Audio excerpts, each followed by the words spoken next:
you by iTip.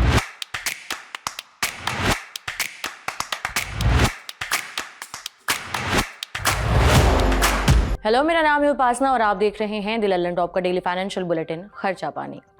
हाल ही में America में United health care के सीईओ ब्रायन थॉम्पसन की गोली मारकर हत्या कर दी गई थी।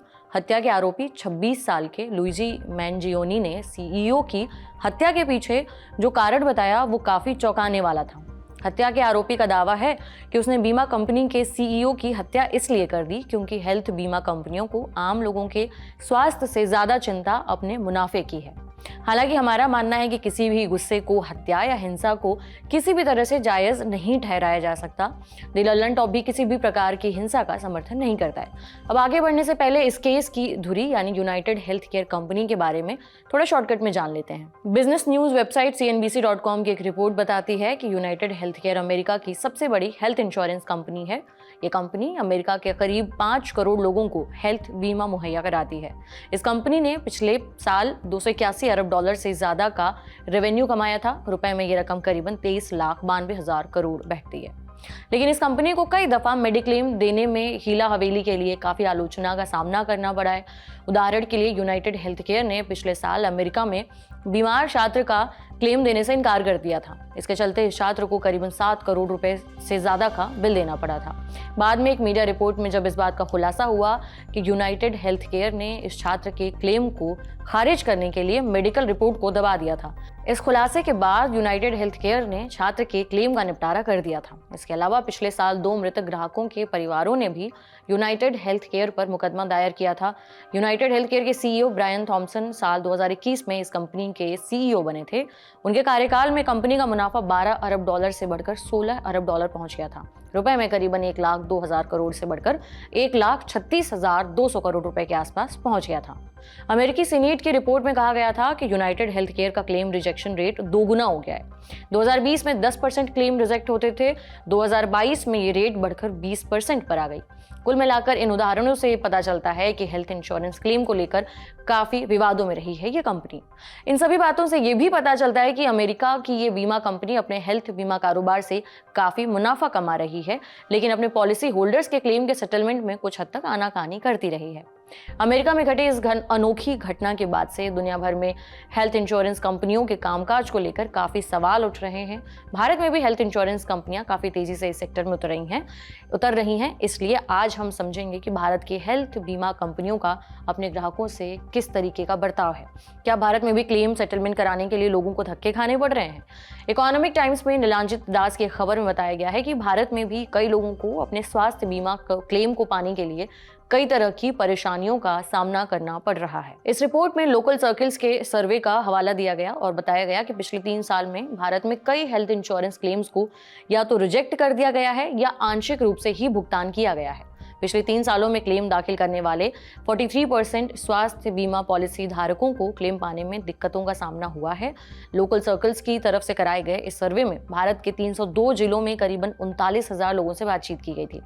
लोकल सर्कल्स का सर्वे और मनी कंट्रोल की एक रिपोर्ट बताती है कि हेल्थ इंश्योरेंस क्लेम पाने के लिए आमतौर पर 4-5 ऐसी दिक्कतें हैं जिनका सामना करना ही पड़ता है। पहली दिक्कत है कि क्लेम के सेटलमेंट में देरी। दूसरी दिक्कत है आधा अधूरा कवरेज। तीसरा है बीमा लेते समय कई अनुचित शर्तें लगाना। हेल्थ इंश्योरेंस लेते वक्त पॉलिसी डॉक्यूमेंट्स में कई टेक्निकल और कठिन शब्दावली का इस्तेमाल होता है जिसे पॉलिसी लेते समय लोग ठीक से समझ नहीं पाते हैं। चौथी दिक्कत आती है कि बीमा लेते समय ये ठीक से नहीं बताया जाता कि कौन सी बीमारी कवर होगी और कौन सी नहीं। क्लेम रिजेक्ट होने का 5वां मुख्य कारण है बीमा खरीदते समय पुरानी बीमारी को छिपाना। हाल ही में इंडियन एक्सप्रेस के पत्रकार जॉर्ज मैथ्यू की एक रिपोर्ट में हेल्थ इंश्योरेंस कंपनियों को लेकर कई बड़े खुलासे किए गए। इस रिपोर्ट में बताया गया है कि देश की 20 हेल्थ इंश्योरेंस कंपनियां अपने ग्राहकों को आधा अधूरा ही क्लेम दे रही हैं।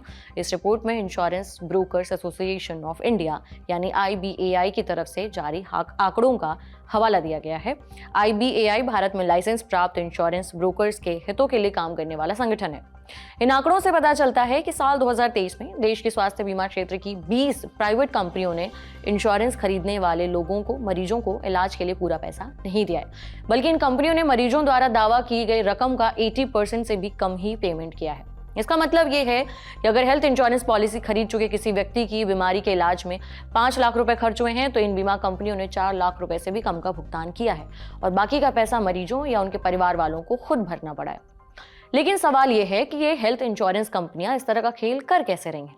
दरअसल ज्यादातर प्राइवेट इंश्योरेंस कंपनियां नॉन मेडिकल खर्चों की आड़ में बड़ा खेल कर रही हैं। नॉन मेडिकल बिल यानी कि ऐसा बिल जिनका भुगतान बीमा कंपनी नहीं करती हैं। नॉन मेडिकल एक्सपेंसेस या फिर डिसअलाउड एक्सपेंसेस, उदाहरण के लिए surgical blade, cotton, disposable razor, operation के दौरान पहना गया गाउन, हाथ धोने के लिए इस्तेमाल होने वाला लिक्विड या साबुन, पल्स ऑक्सीमीटर, टिश्यू पेपर जैसी चीजों को बीमा कंपनियां अपने बिल में शामिल नहीं करती हैं। इंडियन एक्सप्रेस की एक रिपोर्ट के मुताबिक मरीजों ने इलाज में जितने खर्च का दावा किया उसके अनुपात में सबसे ज्यादा राशि का भुगतान न्यू इंडिया एश्योरेंस कंपनी ने किया है। आईबीआई के आंकड़ों के मुताबिक न्यू इंडिया एश्योरेंस ने साल 2023 में इंश्योरेंस होल्डर्स के द्वारा दावा की गई राशि का 98.74% भुगतान किया है। इसके बाद दूसरे नंबर पर ओरिएंटल इंश्योरेंस है जिसने 97.35% भुगतान किया है। एचडीएफसी अर्को दावा की गई राशि का 71.35% भुगतान करता दिखा है, जबकि आईसीआईसीआई लोम्बार्ड ने क्लेम किए गए राशि का महज 63.98% ही भुगतान किया है। हेल्थ इंश्योरेंस के बिजनेस में शामिल 29 बीमा कंपनियों में से महज 4 बीमा कंपनियां ऐसी हैं जिन्होंने 2023 में 90% से ज्यादा क्लेम का भुगतान किया है। आईबीआई के आंकड़ों के अनुसार 10 बीमा कंपनियों ने 80% से कम क्लेम का ही भुगतान किया है। वहीं लोकल सर्कल्स के सर्वे में कई पॉलिसी होल्डर्स ने बताया कि उनके मरीज को अस्पताल से छुट्टी मिलने में सिर्फ इसलिए 10-12 घंटे इंतजार करना पड़ा क्योंकि इंश्योरेंस क्लेम मिलने में देरी हुई। इस वजह से उन्हें अपने मरीज को बेवजह एक दिन और अस्पताल में रोकना पड़ा और अतिरिक्त चार्ज उठाना पड़ा। हेल्थ इंश्योरेंस लोग इसलिए लेते हैं कि मुश्किल वक्त में काम आएगा, लेकिन हेल्थ इंश्योरेंस कंपनियों की मनमाने भरे तौर तरीके से, रवैये से लोगों को काफ़ी दिक्कतें हो रही हैं।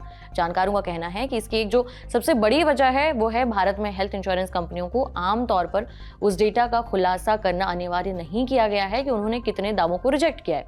इसलिए इरडा से मांग की गई है कि बीमा कंपनियों को हर महीने कुछ डिटेल प्रकाशित करने के लिए बाध्य किया जाए।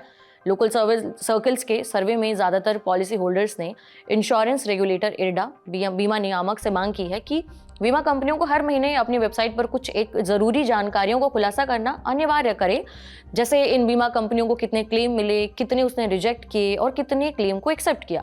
लोगों का मानना है कि इस तरह के खुलासे से रिपोर्टिंग की पारदर्शिता बढ़ेगी, बीमा कंपनियां मनमाने ढंग से क्लेम रिजेक्ट नहीं कर पाएंगी। सर्वे में लोग ये भी मानते हैं कि इरडा, स्वास्थ्य मंत्रालय और उपभोक्ता मामलों का मंत्रालय भी हेल्थ इंश्योरेंस कंपनियों से पॉलिसी होल्डर्स को क्लेम दिलाने में मदद करे। आपके लिए बुलेटिन लिखा था हमारे साथी प्रदीप यादव ने। कैसी लगी आपको जानकारी हमें जरूर बताएं कमेंट बॉक्स में। अगले एपिसोड तक अपना ख्याल रखें और तब तक देखते रहिए ललन टॉप। शुक्रिया।